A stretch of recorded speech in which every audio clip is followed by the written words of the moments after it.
Muito boa noite a todos os nossos amigos e telespectadores que acompanham o nosso X da Questão todas as semanas em diversas plataformas, as plataformas digitais, a TV a cabo no Brasil, também as redes sociais e a retransmissão na nossa querida Rede TV do Paraná. Estamos já prontos para debater o X da Questão de diversos assuntos que aconteceram e estão acontecendo essa semana pelo Brasil e pelo mundo. Já estamos diretamente conectados com Renato Ferreira. A gente nunca sabe de qual ponto do Brasil. Renato, se apresente aí e diga onde você está neste momento. Olá, meu amigo Jefferson, professor Pilão, Silvio lá dos Estados Unidos, o Jefferson aqui da querida Barueri. Estamos falando mais uma vez aqui de São Paulo, divisa da capital paulista com a nossa querida Osasco. Agora aqui, pelo meu relógio, 14 horas e 4 minutos. Você está tendo fuso horário aí com Moema do professor Pilão, 22 graus. Então, um tempo agradabilíssimo aqui na minha aprazível Vila São Francisco, entendeu? E é um prazer falar com vocês de novo aí, mais um X da Questão, comentando tantos assuntos quentes, né, e tristes do mundo, né? Porque tem hora que a gente não sabe se a gente está no Brasil, no Rio de Janeiro, faixa de Gaza, tá entendendo? É muito triste isso. Mas estamos aqui, vamos comentar e sempre esperançoso, apesar de não contar com tanta esperança do meu amigo Silvio lá dos Estados Unidos. Muito bem, falando então, já passando a bola para o Silvio Braunar, diretamente da aprazível Milford, em Massachusetts, Estados Unidos. Seja bem-vindo, meu amigo. Prazerzão mais uma vez estar aqui, eu disse, também aos nossos amigos aí da Connect TV, né, da própria Rede TV lá do Paraná. Estamos aqui na minha Milford, hoje dia quente, viu? Deu uma esquentadinha aqui, céu azul, temperatura 77 graus Fahrenheit. Olha que beleza, hein? A gente estudou esses negócios lá na escola, mas não lembro. A única coisa que eu faço aqui para saber em graus Celsius é divide por 2 e tira 16. Então dá aí mais ou menos uns 25 graus, 24 graus mais ou menos. Estamos aqui, apostos, para discutir aí todo sobre as desgraças, né, que acontecem aí no nosso Brasilzão, né? Porque não tem coisa boa que vem daí, né? Muito bem. Senhor professor Pilão, diretamente de São Paulo, capital, de Moema, capital financeira da zona oeste de São Paulo. Seja muito bem-vindo, Pilão. Tudo bem, é um prazer enorme voltar ao X da Questão, meu amigo Silvio, meu amigo Renato, o pessoal que nos assiste pela Connect TV, pela Rede TV, podem ter certeza que vai ter muita coisa ruim para a gente falar, né, Silvio? E não é só do Brasil que vem do Brasil, vem da Europa, vem do Oriente, ou seja, o mundo, como eu terminei o nosso último programa, não está para amadores, né? E continua não estando para amadores. Mas vamos pôr em dia a conversa, né? Vamos fazer uma revista da semana aí sobre o que aconteceu. E eu passo a bola para o Jefferson para trazer as pautas. Lembrando que hoje, em específico, é difícil falar é um dia triste, porque os fatos vão se atropelando e cada dia tem uma notícia mais triste, mais ruim, ou uma notícia que mexe mais com a gente. Hoje, em específico, o dia que nós estamos gravando, né, um caso grave aí nos Estados Unidos, mais um atirador que assassina diversas pessoas. Não é muito a pauta do nosso programa aqui, então fica só o registro. A gente fala mais de política normalmente, então fica só o registro de um dia também melancólico nos Estados Unidos, com mais um ataque aí de uma pessoa, de um maluco matando diversas pessoas. Mas vou passar a bola diretamente para o Jefferson, que está em Alphaville, para trazer as pautas pré-definidas para o nosso programa. Jefferson, obrigado mais uma vez pela preparação do nosso programa. Imagina eu, diz boa tarde, professor Silvio e Renato, e também, né, oferecer as nossas orações aos familiares, não só desse massacre nos Estados Unidos, mas essa semana também teve um ataque numa escola aqui em Sapopemba, um bairro aqui de São Paulo. Exato. E também por todas as pessoas que sofrem as nossas orações. Só para lembrar, viu, Jefferson, lá no estado do Maine, né, 18 pessoas foram mortas e 13 feridas. E o atirador já está em custody, né? Já foi preso. Não foi morto dessa vez, mas já está em custody já. O atirador daqui foi apreendido à Fundação Casa. Oremos. Muito bem. Primeiro tema, reforma tributária. Relator no Senado propõe mais recursos para estados e revisão de benefícios a setores a cada 5 anos. Nova versão limita a carga tributária sobre o consumo e retira o chamado imposto do pecado, que ajudaria especificamente a Zona Franca de Manaus em especial, para o comentário dos amigos. Professor Pilão, deve ter muita informação técnica que você pode ajudar-nos aí, mas sempre que fala de reforma, a princípio é um desejo, né? A gente sempre fala, precisa de reforma, precisa melhorar primeiro a lógica, a dinâmica de como são cobrados os impostos, mas a gente sempre fica arrepiado, fica com medo, porque normalmente aumenta a conta, a gente paga mais impostos e os benefícios ou a entrega, a devolutiva, né, a contrapartida do governo costuma ser cada vez pior. Mas para sua análise e comentário. O pior é que você tem razão, né? Se você não tivesse razão, era bom, né? Mas normalmente quando mexem para ficar pior. A reforma é um desejo universal dos brasileiros, né? Realmente nós gostaríamos que tivesse um sistema tributário mais, vamos dizer assim, mais inteligente. Porque o que nós temos de sistema tributário no Brasil é uma loucura, é uma coisa de doido. Só lembrando que nós não vamos ter reflexos tão grandes a curto prazo, né? Embora estejamos discutindo, isso vai levar 7, 8 anos para ser completamente implantado. E nesse meio tempo, essa mistura de impostos que nós temos e essa bagunça toda vai receber mais 2, né? Então, além de todos os que nós já temos, nós vamos ter que conviver com mais 2, que é o IVA e o CBS, né? Que é o de serviços, e o outro são dos federais. Na verdade, o grande problema aí, eu acho que tem 2 problemas nessa configuração, né? O primeiro deles é a alíquota. Ninguém fala qual é a alíquota. Existe uma pesquisa do IPEA, que é o que a gente tem de mais seguro, né? E a gente já sabe que a pesquisa do IPEA não é uma pesquisa assim que leva em consideração liberalismo, mas sim alguma coisa um pouco mais à esquerda. E eles falam em 28% de imposto, o que é um absurdo, né?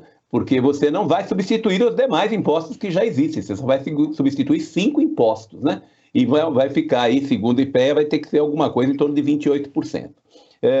Se nós formos verificar, esse é um problema, a alíquota, e o outro problema é o que nós temos lá do tal do Fundo, né, de Desenvolvimento Regional, que mudou de nome agora, o senador lá, como é que ele chama mesmo? O Eduardo Câmara, Eduardo, né? Braga. Eduardo Braga, isso. O senador Eduardo Braga substituiu, né, o Fundo de Desenvolvimento Social por um tal de comitê gestor, que seria composto por estados e municípios, e aqueles que comporão esse comitê têm que ser aprovados pelo Senado. É que a gente sabe que o Senado não filtra nada, esse é o problema, né? E por que isso? Porque existe um fundo que vai ser distribuído. Esse fundo, o Lula queria que fosse de 40 milhões, discutiu-se para chegar em 50, e no relatório de agora tem 60 bilhões para serem distribuídos. Como é que vai ser distribuído? Aí o bicho vai pegar. Porque se você distribuir de forma igualitária, você pega estados como o nosso aqui em São Paulo, o próprio Paraná, que nos ouve aí pela Rede TV, vai sair perdendo e muito, né? Mas a gente já perde bastante. Já perde bastante, hoje já perde bastante, mas vai perder mais ainda, né? Porque se for igualitário, dançou. E para as proporções, eu quero ver se o comitê chega a uma solução que contemple. Quanto vai ser essa alíquota? E para ela não estourar, criou-se uma tal de uma trava, o Eudes. Os nossos ouvintes já podem, nossos telespectadores já devem ter lido alguma coisa, mas criou-se uma trava que, a princípio, será os impostos cobrados entre 2012 e 2021. Vai fazer uma média de quanto foi cobrado isso percentualmente do PIB, e isso é o máximo da arrecadação que vai ser autorizada pela reforma.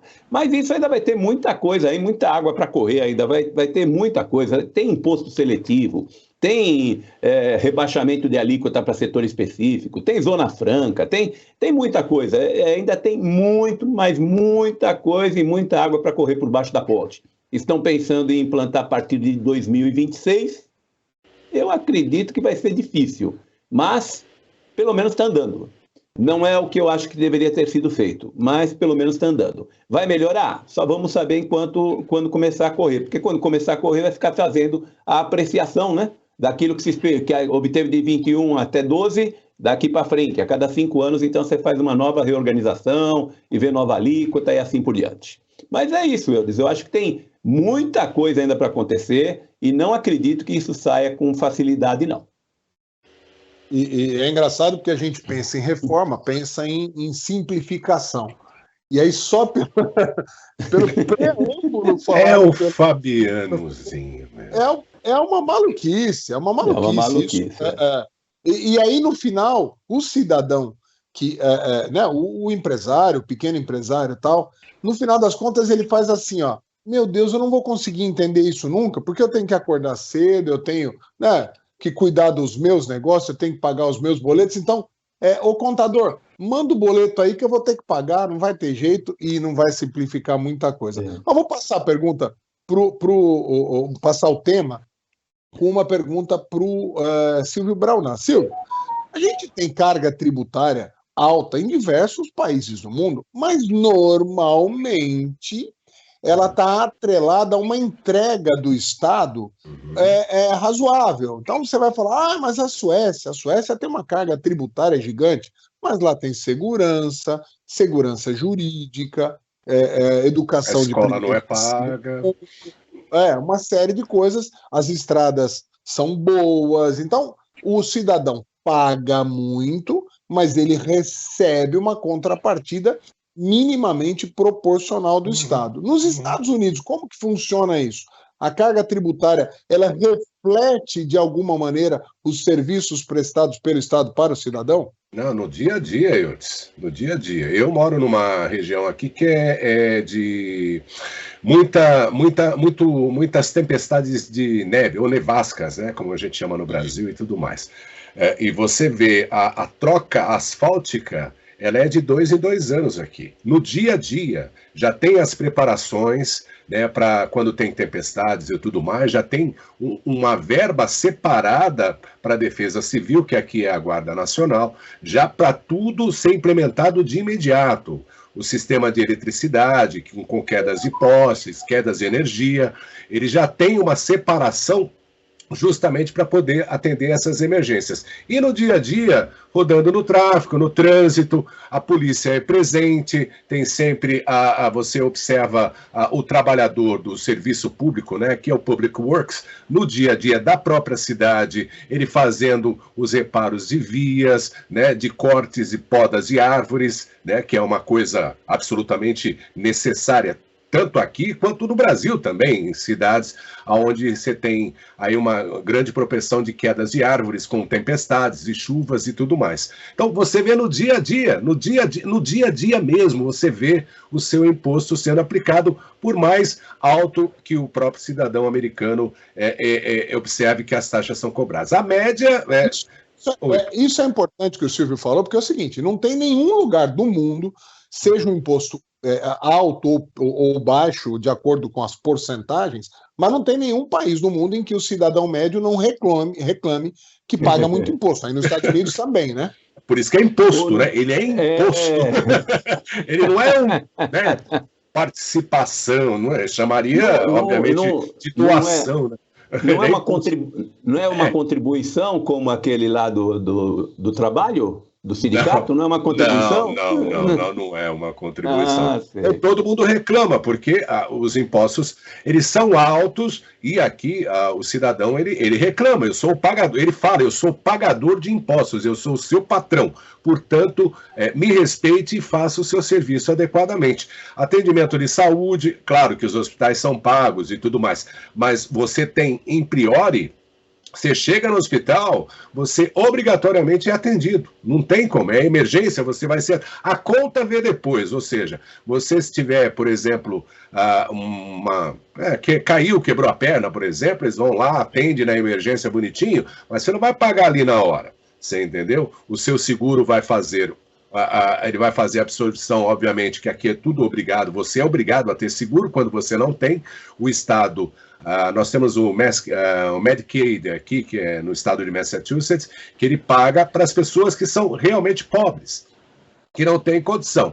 Então, essas pessoas. Mas, no geral, o cidadão normal, ele paga um seguro à parte, ele tem aí a possibilidade de ter isso aí rebatido no seu próprio seguro, e o restante, que excede, né, a sua garantia, você paga, mas não paga de uma vez. Você pode pagar em, sei lá, 30 anos, sei lá, você paga... mas você tem que pagar. Então, o atendimento, no geral, de serviços públicos prestados por polícia, prefeituras, governos e tudo mais, ele vai te atender, ele vai te fazer o que tem que ser feito, você entendeu? Sem nenhuma demora. E você vê no dia a dia esse atendimento. É de alta qualidade, não tem a menor dúvida. Silvio, Oi, pois não. Silvio, só por curiosidade, quanto é, em média... o valor pago para o seguro-saúde ou plano de saúde aí nos Estados Unidos? Olha, aqui a gente tem... a minha esposa, ela tem a empresa que paga uma parte, não paga tudo. Mas, normalmente, o que a gente tem de valores aqui mensal é nascer na casa... para as pessoas... Aqui é classe média que a gente fala, não é classe média igual no Brasil. Não, classe média, é o trabalhador que tem um carnezinho, essas coisas. É na média de $200 a $300. Você entendeu? O plano familiar, tá? Que ele paga, né? Não é por pessoa, não. É de $200 a $300. Deixa eu passar para o Renato o mesmo tema, mas com abordagem política. Renatão, eu fiquei imaginando esse fundo, né, que vai ter um comitê gestor, e aí eu queria a sua opinião. Como é que vai ser gerido este dinheiro? Você acha que vai ser em prol e benefício das populações dos estados, ou vai estar cheio de esquema para isso ser utilizado em prol dos políticos? Como é que você analisa que vai ser a destinação desses recursos pós-reforma tributária? Bom, Eudes, pelo histórico, né, do nosso país, em termos de administração pública federal, eu não tenho dúvida que isso aí vai ter muita burocracia, e a população é a que leva a pior de novo, né? Como sempre foi aqui no Brasil. Eu gostaria de ver uma reforma tributária sendo tratada, sendo discutida, onde já a gente pudesse antever benefício direto para o povo, né? Entendeu? Porque eles falam aí, inclusive, nessas propostas, primeiro era tipo em torno de 40 bilhões para a recompensa dos estados. É isso, professor? Mas ele já vai enfrentar problema porque os estados, governadores, queriam o dobro disso. Por isso que chegaram e está aumentando um pouquinho. Então, vai ter dificuldade eu acredito até para aprovar, não tanto agora, né? Diminuiu porque o Centrão já entrou de sola no governo, né? O Lula, por exemplo, não estou fugindo do assunto não, mas o Lula, que antes fez a campanha, até o início falava muito de empoderamento da mulher, já trocou 3 mulheres, tirou 3 mulheres e colocou homens. Tudo em função aí da força política do Centrão, que manda na Câmara, que atua na Câmara e no Senado, e é que governa, já está governando, tá entendendo? Então, eu acho que vai ter muita burocracia, porque, eu vou citar o exemplo dos pedágios, por exemplo. A gente gosta, eu não reclamo de pagar um pedágio em São Paulo. Vou muito aqui para minha querida Sarapuí, próxima semana talvez eu já falo de lá, pedágio. Só que a gente tem um retorno disso. Posso citar N exemplos, meus mesmo, de benefício, né? Mas aí eu vejo que no Brasil é sempre feito de um jeito de você ajudar os amigos do rei, tá entendendo? É ajudar. A população não. Porque eu vi isso na Raposo Tavares, como vocês todos viram, vem o pedágio. Pedágio é uma mina de dinheiro. Todos sabemos disso, é uma mina de dinheiro. E como foi feito na Raposo Tavares, está sendo feito lá agora em Minas, numa BR que eu passo muitas vezes, a maioria das vezes, que é a BR-116. conhecida no trecho da Bahia para o Rio, conhecida como a Rio Bahia. Anos, décadas, uma estrada muito ruim, não é duplicada, né? Agora já estão instalando as praças de pedágios, cobrando. Então, eles fazem um tapetinho, mas não duplicam. A primeira coisa são as instalações das praças de pedágio. A gente reclamando, olha, eu moro em Leopoldina, por exemplo, mas trabalho em cidade pequena, para vir para Leopoldina todo dia, eu vou pagar esse pedágio, que lá vai ser um dos valores mais altos. Na Raposo foi a mesma coisa. Primeiro, as praças de pedágio sem duplicar. Eu acho que deveria ser diferente. Mesmo que houvesse aí um gasto feito por governo, iniciativa privada, mas deveria, meu amigo, junto. Vem a duplicação, a praça de pedágio junto com a duplicação, porque a duplicação é significado de segurança, não é, amigos? É como as estradas da Europa, que a gente cita como exemplo, dos Estados Unidos, tá entendendo? E em outros países também, estradas, mas duplicadas. Você tem aquela velocidade mínima ou máxima, mas tem segurança. Aqui você paga o pedágio numa estrada onde passa caminhões e caminhões, como essa que eu citei na BR-116, caminhões e caminhões, estrada de curva, e não duplicada. Você vai pagar pedágio, primeiro eles dão aquele asfalto agora, dá um tapetinho a estradinha lá agora, mas não está duplicada.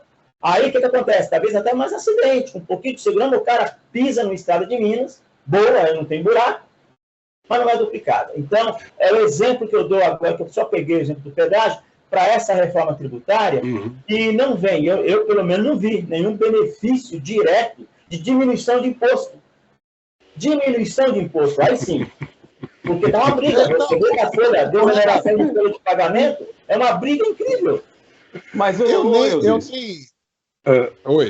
Oi, Eudes, não é um programa sério de política? Ele vem fazer piada? Diminuição diminuição de impostos, Renato. Num governo de esquerda, não tem como, não é possível. Não entendi. Pilão e Renato, eu vou até falar uma coisa. O Pilão está dizendo o seguinte, que acreditar que um governo de esquerda vai diminuir imposto é uma piada, é uma coisa que a gente sim, não só acredita. Precisa compensar os gastos, ele aumenta impostos. Claro. Mas eu falo, quando falo em reforma, eu nunca acreditei em diminuição. Isso, para mim, não passava nem no meu raciocínio. Mas, pelo menos, descomplicação. E nem isso eles estão conseguindo. Nem isso eles estão conseguindo. É decepcionante o que está acontecendo. Senhores, eu preciso Só uma coisinha rápida sobre esse negócio da praça de pedágio. Aí eu tinha que entrar, porque aqui eles aboliram isso. Né, para a própria segurança mesmo. Agora é tudo radar, né? Ou seja, são radares fotográficos. Através da placa você tem um negócio, um aparelhinho que você coloca no carro, e se você não tiver, não tem problema. Inclusive tem uns avisos aqui, viu, Renato? Se você não tem o transponder, não tem problema, a gente vai te cobrar do mesmo jeito através da sua placa. Chegará pelo correio, sem problema nenhum. O Eudes paga por quilômetro rodado, né, Eudes? Você é marcado onde você entra e é marcado onde você sai, né, da estrada. Aí na Europa, a maioria das estradas são assim. As estradas principais são assim mesmo. E é o mesmo sistema. Independente se você tem ou não tem o aparelhinho, você vai receber a cobrança da sua casa. Pode ficar sossegado. Vamos virar foto, Jefferson. Deixa eu só fazer mais uma última observação, eu disse. A gente vai acabar com essa forma que está sendo discutida, eu acho que a gente vai acabar prejudicando ainda mais o nosso processo federativo. Porque você tem 26 estados e mais um Distrito Federal, 27 entes, né? E você tem 5.568 municípios. Como é que você vai fazer a distribuição dessa coisa, rapaz? Isso aí, eu fico realmente achando que nós vamos ter aí a dança dos pires. Em Brasília. É para não fazer a distribuição, professor. Não é para fazer a distribuição. É isso aí. É para cada um ir buscar lá, né? É o Bolsa Família para os estados. Muito bem, vamos trocar o tema. Agora, Lula diz que a violência no Rio é problema do Brasil. Entre aspas, parecia a faixa de Gaza. Rio de Janeiro tem 35 ônibus queimados após morte de miliciano na Zona Oeste. Senhores, eu vou começar abrindo rapidamente a minha opinião, que é o seguinte: qual a novidade? Por que criar esse horror? Não é a primeira vez, não será a última vez, e infelizmente eu não vejo solução assim. eu não vou nem falar a médio prazo, eu não vejo solução para um assunto desse antes de 50, 60, 70, 80 anos, isso se tudo começar a dar certo. No caminho que está, vai passar mais 300, 400, 500 anos. E o pior é ver jornalista, e eu vi diversos jornalistas de esquerdes falando coisas do tipo, olha, não adianta aumentar a punição, tem que ter política, aquela mesma ladainha que tem que, nós temos que levar esporte, capoeira para as crianças, como se isso realmente fosse fazer alguma mudança. É uma hipocrisia, uma estupidez. Eu acho que tem que ter a capoeira, tem que ter a dança, tem que ter a música, isso é independente, mas achar que é este tipo de atividade que vai resolver nem em 100 anos. Nem em 100 anos. Não. O combate a essa marginalidade tem que ser feito com mão pesada.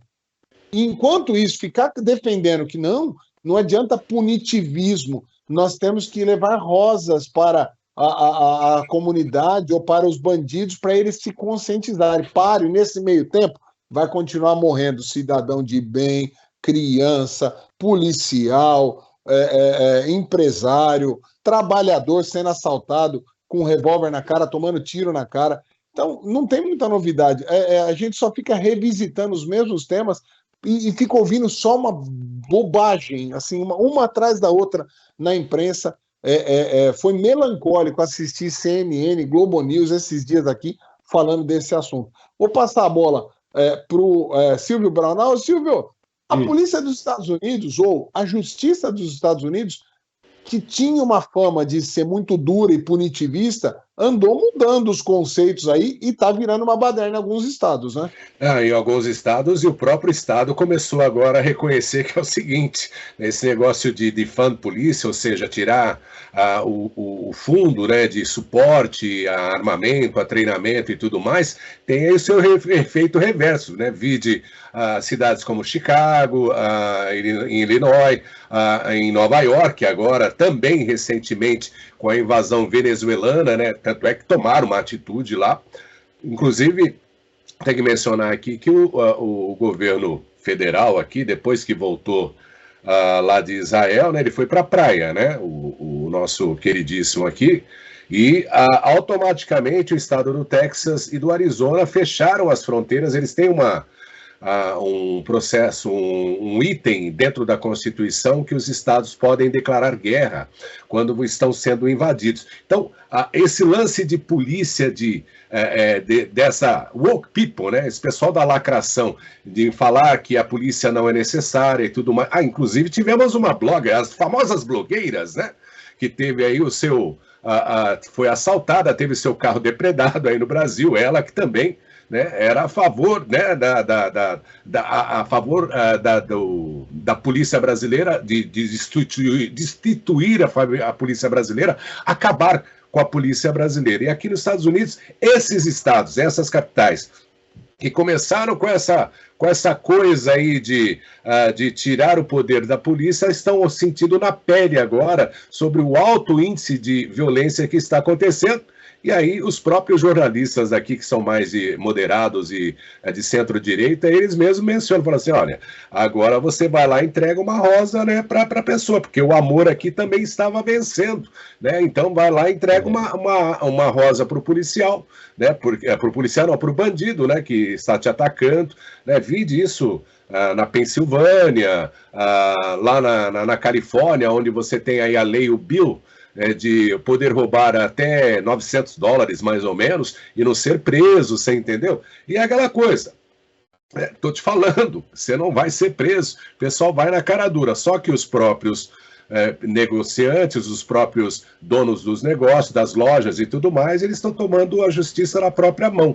E esses estados estão aí com sérias dificuldades por terem essa política de menosprezar o poder ou a necessidade de se ter uma polícia vigilante, viu, Eudes? Aqui realmente tem acontecido. No meu estado não tem, aqui não tem, graças a Deus, por mais que seja um governo azul aqui, né, que é dos democratas, mas a nossa governadora que ela tem aí um senso mais apurado em termos de necessidades aos pagadores de impostos aqui, então não temos esse negócio. Rolou alguma coisinha em termos de protesto para poder também desmonetizar a polícia, né, tirar aí os fundos e tudo mais, mas acabou rapidinho porque essas mesmas pessoas logo após precisaram, obviamente, da força policial para poder atuar, viu, Eudes? Aqui, realmente, essa coisa tem mudado bastante em termos de acontecimentos, e as próprias pessoas que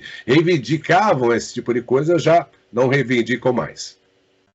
Ô Renato Ferreira, você acha que um policial do estado do Rio de Janeiro, que o tempo todo fica sendo recriminado, ele fica sendo acusado de ser violento, que a polícia que mais mata, e que a polícia não sabe entrar na comunidade, que o policial não tem respeito pelo cidadão, depois de ver uma situação dessa, com 30 ônibus sendo incendiados, com a milícia mandando e desmandando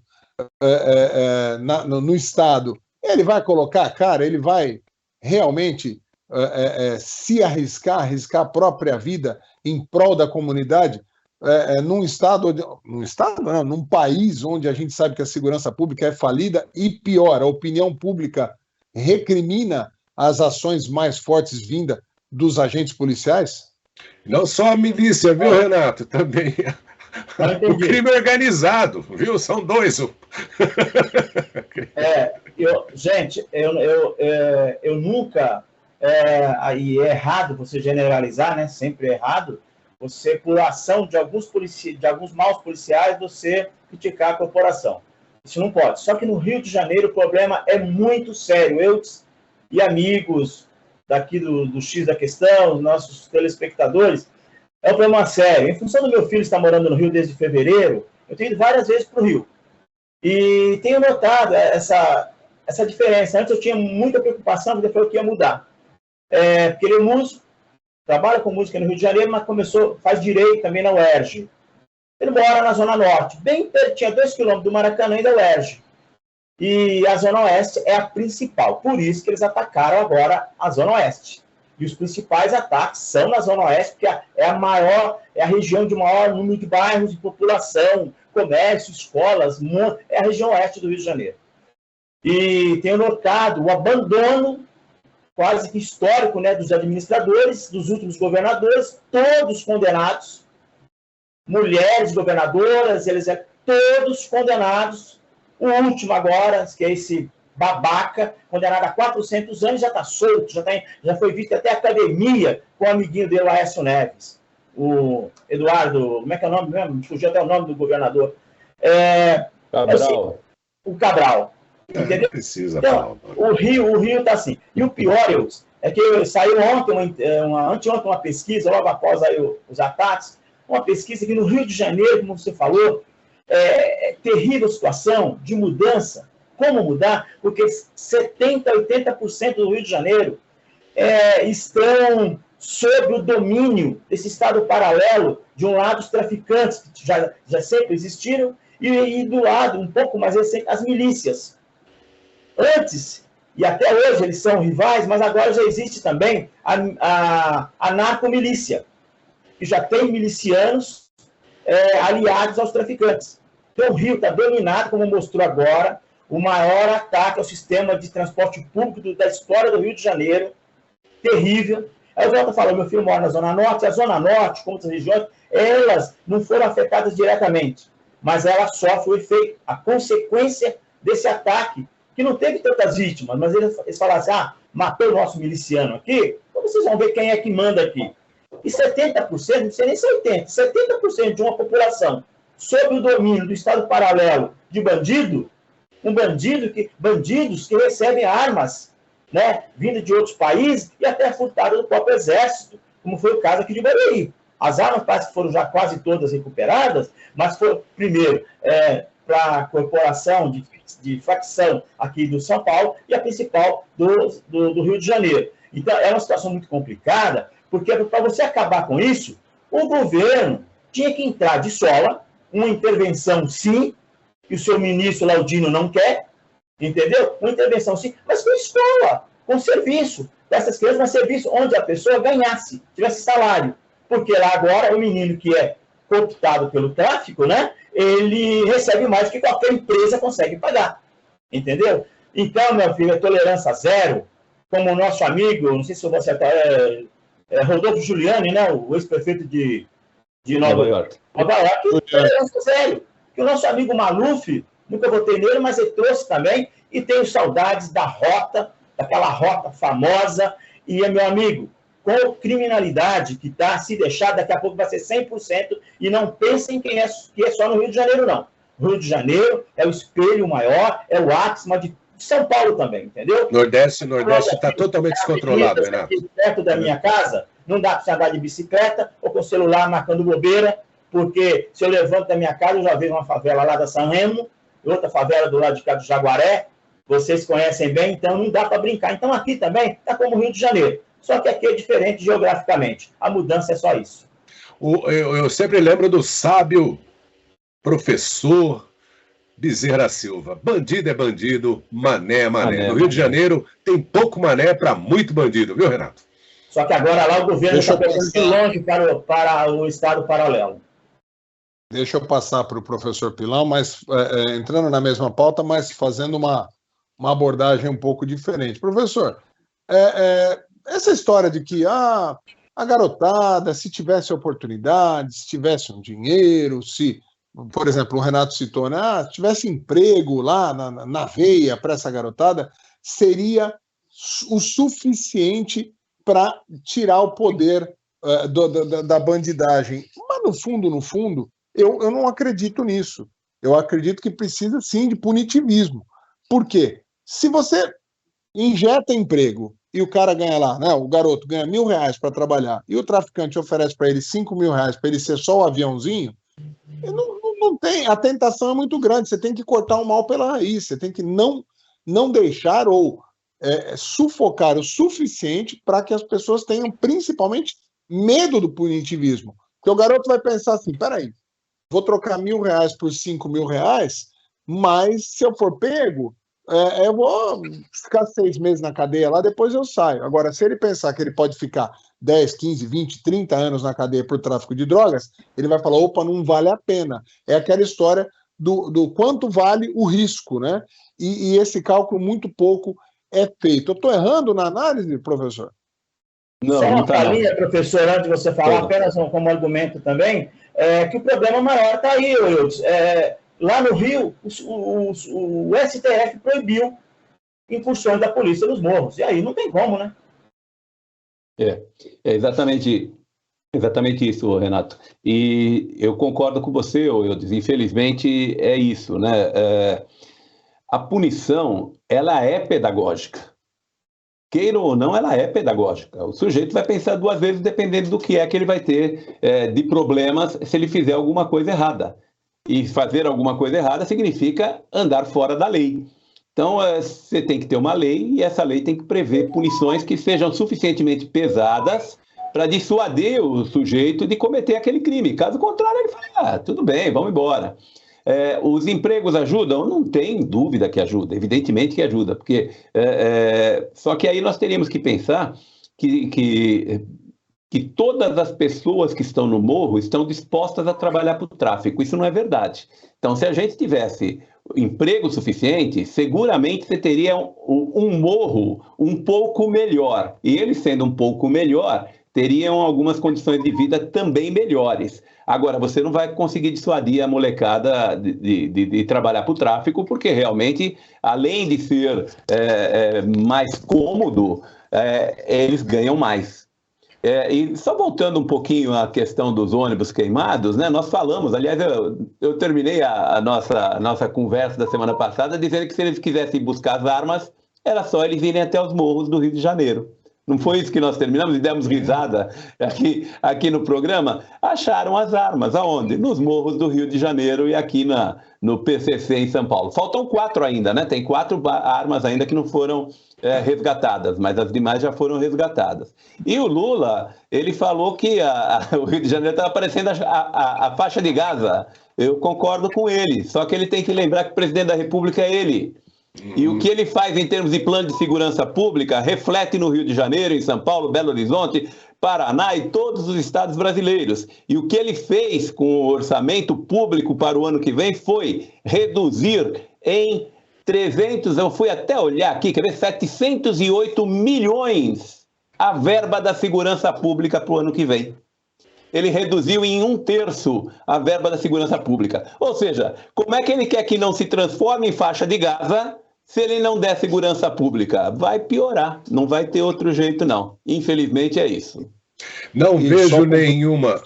Desculpa. Só um segundinho, só completando, que aí a contribuição dessa nossa imprensa medíocre é que a gente ouve a palavra terrorista para o tiozinho que foi lá e derrubou um relógio dentro, e ele está errado, mas a palavra terrorista usada para ele. Para os terroristas do Hamas, a gente ouve o povo oprimido palestino. E para os bandidos cariocas, que essas ações são ações de terrorismo, na essência, causar o terror. Causar o terror é terrorismo. A gente ouve milicianos. A palavra terrorista ficou exclusiva para os atentados antidemocráticos do 8 de janeiro. Mas para o Hamas não se usa e para os milicianos também não se usa. É uma vergonha a imprensa brasileira. Para completar, quem quiser, rapidamente... Não, só ia dizer que eu lembrei do Pelé em 73, quando ele fez o 1000º gol lá e tal, e a primeira coisa que ele falou é: olhe as criancinhas. Você entendeu? Ele estava falando sobre educação, ele estava falando sobre saneamento básico, que inclui tudo isso, né? Água, moradia, né? Para essas crianças. Aí está o reflexo exatamente disso. É o próprio despropósito governamental, não só do Rio de Janeiro, mas do próprio país, em termos de cuidar dos seus pagadores de impostos, querendo ou não, obrigatório ou não, mas são pagadores de impostos, sim, em reverter tudo isso em educação, né, que mudaria muito o processo que a gente vê atualmente no Brasil. Muito bem. Vamos virar a pauta então, Jefferson. Deixa eu só complementar, já que você abriu um pouquinho a palavra, e lembrar que o Lula referendou o que você falou, né? Disse que a guerra hoje não é uma guerra, é um genocídio. Ou seja, o Hamas é um coitadinho e Israel é genocida. E a gente chegou ao cúmulo de ouvir coisas do tipo que quem apoia Israel é nazista. Então, eu quer que eu falo? Não vou gastar 30 segundos do programa para explicar isso. Não. Se você que está assistindo não entender isso, vá ler e não assista o nosso programa a partir de agora. Vamos virar a pauta. Eleições na Argentina. Terceira colocada no primeiro turno anuncia apoio a Javier Milei. A Patrícia Bullrich, é assim que pronuncia? Marca posição contra o peronista Sérgio Massa, que tenta manter a esquerda no poder. Eu vou passar a palavra, mas assim, chega a ser engraçado, né? Um país que coloca no segundo turno o causador porque ele é diretamente o responsável pelo caos da economia argentina. Então é a mesma coisa que você colocar o Hamas para cuidar da segurança de Israel. É o que estão fazendo na Argentina, colocando o cara que causou o caos na economia para virar presidente, vai dar mais poder para ele. É esse o risco que os argentinos correm. Renato Ferreira, você acha que esse apoio da terceira colocada nas eleições pode sacramentar uma vitória de Milei? Eu acho que sim. Apesar, eu fiquei meio surpreso, né, com o Massa chegando na frente aí no primeiro turno. Mas teve $1 bilhão de reais aí de ajuda. Não entendi, Silvio? Teve R$1 bilhão aí de ajuda. Esqueceu disso? Sim, sim. R$1 bilhão dá para comprar dá para comprar um monte de urna. Dá para comprar um monte de urna. Houve essa ajuda, até de marqueteiros indicados por Lula para ir para lá. Isso numa reta final de uma semana, isso faz muita diferença. Mas eu acho que agora o apoio da Patrícia Burrit, né? Patrícia, o que mesmo? A terceira colocada aí, ela é muito importante, porque não é o terceiro colocado, como os nossos terceiros colocados aqui do Brasil, né? Que é diferente de 20 e tanto por cento lá. E lá não, ela é terceira colocada mesmo, forte, 23%, 7 milhões de votos na Argentina. E o apoio dela, ela até disse que ela não pode ficar neutra nesse momento, porque eles têm que derrubar essa esquerda que entrou para acabar com a Argentina. Tem o apoio aí do Lula, dos seus comparsas, apoio aí da Venezuela, né?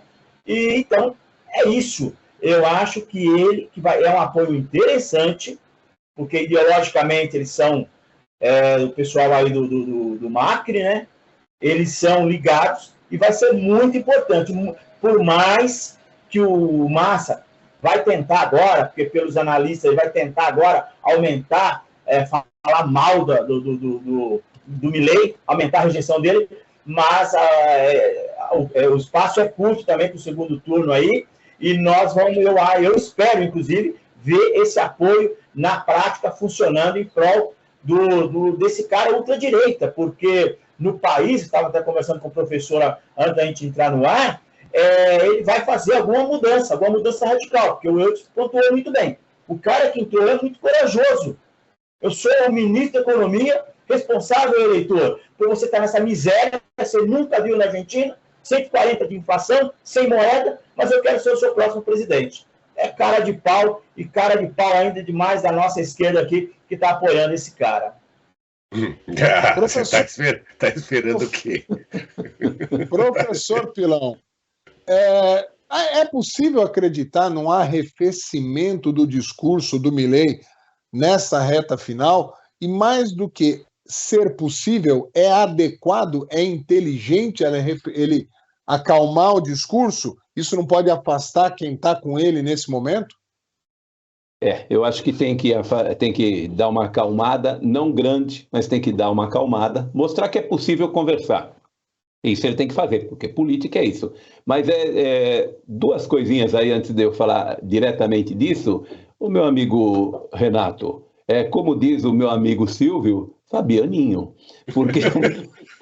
Porque nós elegemos o Lula. O Nordeste elegeu o Lula, que deixou o Nordeste sem água até o ano retrasado.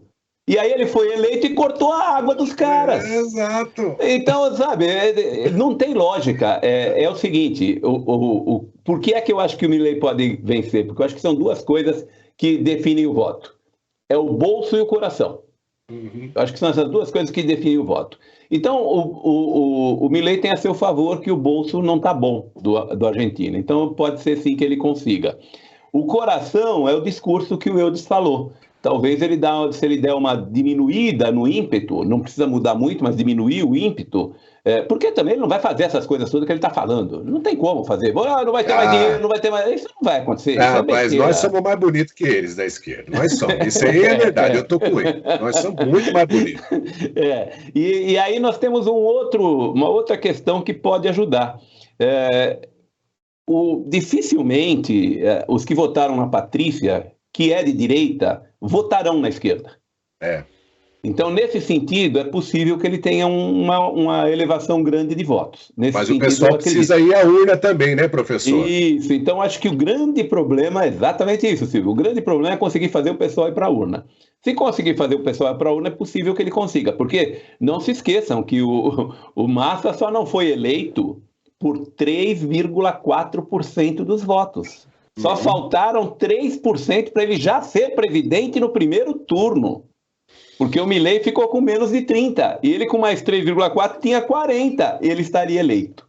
Então eu acho que... Não seriam 45%? 40%, com diferença de mais do que 10% do segundo, ele está eleito também. Exato, E o Milei teve 29,9%. Se ele tivesse 40%, ele estava eleito. Mas, enfim, eu acho que está em aberto. Eu não acredito nem que o Milei esteja fora, ao contrário, eu acho que o apoio da Patrícia Bullrich é bom. E eu não acho que o Massa não consiga mais votos, não, porque a gente tem aqui no Brasil uma experiência que isso pode acontecer. Silvio Braunar, essa luta diga. da direita com a esquerda, que está se tornando talvez a grande guerra cultural do momento, é essa. Houve tempo que era capitalismo contra comunismo, e hoje menos com esse contorno vamos dizer, do próprio comunismo em si, mas a história da direita, da esquerda, se multiplicou. A gente vê isso, aconteceu na França, aconteceu nos Estados Unidos com Trump e Biden, no Brasil, Bolsonaro e Lula, na Itália, a presidente italiana vencendo as eleições, de direita, e não é aqui em Portugal acontece isso, né? O movimento do Chega mais à direita batendo muito na esquerda que está no poder, é mais um reflexo de uma talvez do momento político mundial, essa história do Milei com o Massa? Não tem a menor dúvida, é o que eu penso, né? Eu não sou entendido de política que nem o Renato, que nem o professor, nesse sentido, mas é o que a gente vê, é aquela ideia do bem contra o mal mesmo, sabe? É do bem contra o mal, sobre a cultura da moral, dos bons costumes. Para mim, tá tudo muito intrinsecamente ligado, né, a esse lance de direita e esquerda, porque a direita, por mais que se diga ultradireita, far right, ou que seja direita, a gente tem, pelo aspecto de religiosidade, ser mais conservador, e a gente não é de extremismo, a gente aceita algumas coisas, a gente concorda, aceita algumas coisas, mas talvez não concorde com algumas coisas. Então é o negócio do momento, é do bem contra o mal, sim, denominado direita e esquerda. Aqui nos Estados Unidos, o efeito dessa presidência, desse momento aqui, está totalmente a favor de voltar o Trump na próxima eleição. Só para você ter uma ideia do como as pessoas começaram a se dar conta do mal que está sendo esse governo totalmente de lacração, né, sobre direitos, sobre genders, né, sobre essas coisas de crianças poderem trocar de sexo, sabe essas coisas? Então, o próprio americano começou a reaver sobre esses preceitos, encontrar esse lugar. Na Argentina, por mais que eu não goste da Argentina, eu torço para que eles saiam do buraco, mas lá eles, como no Brasil, eles parece que adoram o sofrimento. Né? É o famoso tango, né? Que é a música do sofrimento. Né? Então, para mim, seria muito interessante, né, que eles conseguissem mudar um pouquinho essa letra, né, de tango para uma coisa mais melodiosa e tal, botando aí no Milei, né, para ver se a gente consegue ver um amadurecimento por parte dos argentinos. Mas, sei não, eu tô lá com as minhas dúvidas. O Milei passa a imagem de rock pesado, né? Mas eu acho que vai ser assim. Acho que seria um sopro de equilíbrio nas forças políticas da América do Sul. Estava tudo muito à esquerda, e agora aqui e lá um presidente ou outro ganhando de direita, acho que dá e aí eu falo um equilíbrio saudável. Eu acho que não seria. A gente já tem, viu? Tudo à esquerda. A gente já tem o Uruguai, a gente tem o Paraguai, o próprio Equador, o Peru, tá tudo, né?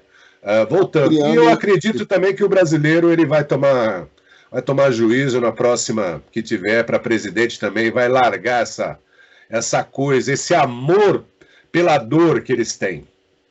O último tema nós vamos ter um minutinho, nem isso, para cada um. Vamos lá, Jefferson. Muito bem, o próximo tema: Israel começa a negar visto a representantes da ONU. Medida é uma reação à declaração do secretário-geral da ONU que justificou o ataque do Hamas. Português. Para comentário de vossos amigos gajos. Ô, Silvio, vou começar com você. Como é que soa isso aí nos Estados Unidos, que é um país que, independente vamos dizer, da disputa interna e política, sempre foi muito alinhado com Israel? Como é que caiu isso? Caiu como uma bomba, né? Porque como é que se relativiza, né? Foi o que o líder da ONU lá, o português, que esqueci, o Gutierrez, né? Gutierrez. Antônio Guterres, né? E tal. Não, caiu como os noticiários repercutiram demais aqui a respeito disso. Afinal de contas, se você tem uma coisa que você não pode falar, é sobre Israel, entendeu? Para o público americano. Por mais que a gente tenha aí as divergências políticas aqui, mas nesse sentido não. Inclusive o pedido de retirada dele, né? Do próprio governo de Israel que pediu, aqui também a imprensa está batendo muito nessa tecla sobre o poder da própria ONU, que já não tem poder absolutamente nenhum, e está muito alinhada desde da pandemia com os liberais, os progressistas esquerdistas mundiais. Renato Ferreira, a ONU está perdendo a sua importância por ter se contaminado politicamente e ideologicamente? Perdendo mais do que vinha perdendo nos últimos anos, né? Já foi falado, sempre a gente comenta que a ONU se transformou numa grande ONG internacional. Discutem lá, hoje mesmo, antes de entrar aqui, eu estava vendo ao vivo a CNN, e um discurso lá raivoso realmente do embaixador de Israel, principalmente por causa da declaração do secretário-geral. Foi logo após essa infeliz declaração dele, o primeiro-ministro ou ministro da Defesa de Israel cancelou uma reunião que teria com o Antônio Guterres, entendeu?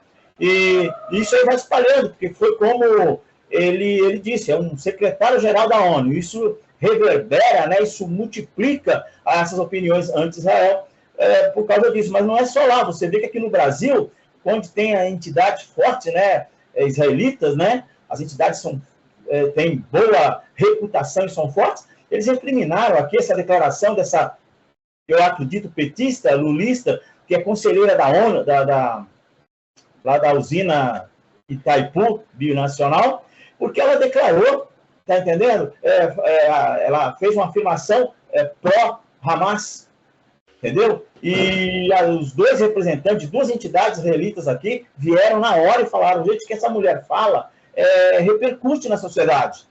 E ela é conselheira, né, da Itaipu, acho que o salário deve estar quase R$100 mil por 2 reuniões mensais lá, entendeu? E o Lula chamou atenção, depois ela veio com desculpa, que é opinião pessoal, que não é opinião do governo. Mas a gente sabe, o Lula fala agora as coisas aqui, quando ele está na live dele, mas enquanto você faz um discurso só para lulista petista, ele é aplaudido, e a gente sabe que a ideia deles é essa aí, faz uma resolução na ONU, que não foi aprovada porque eles não colocam lá o direito de Israel se defender. Eu apoio Israel, e Israel não vai voltar atrás nisso não, viu? Não vai deixar da ONU fazer turismo lá não. Nem deve. Ô Pilão, essa retaliação imediata e corajosa de Israel de enfrentar a ONU e enfrentar no discurso, né? Porque é uma coisa vamos dizer, de força política o que Israel fez. Você acha que, de alguma maneira, balança ainda mais a credibilidade da ONU e, principalmente, pode refletir nas relações entre os países? Ou seja, Estados Unidos pode, eventualmente, também diminuir o investimento na ONU e enfraquecer a entidade como um todo, já que se demonstrou um erro muito grande. E só um adendo, depois o Guterres quis falar: não, eu não me expressei direito. Não dá para um cara do alto do cargo dele se expressar errado num momento desse, né? Tem que pegar o boné e ir para casa mesmo, né? Realmente. Duas coisinhas, Eudes. A primeira é que ele falou textualmente, né? Palestinos vivem 56 anos de ocupação sufocante.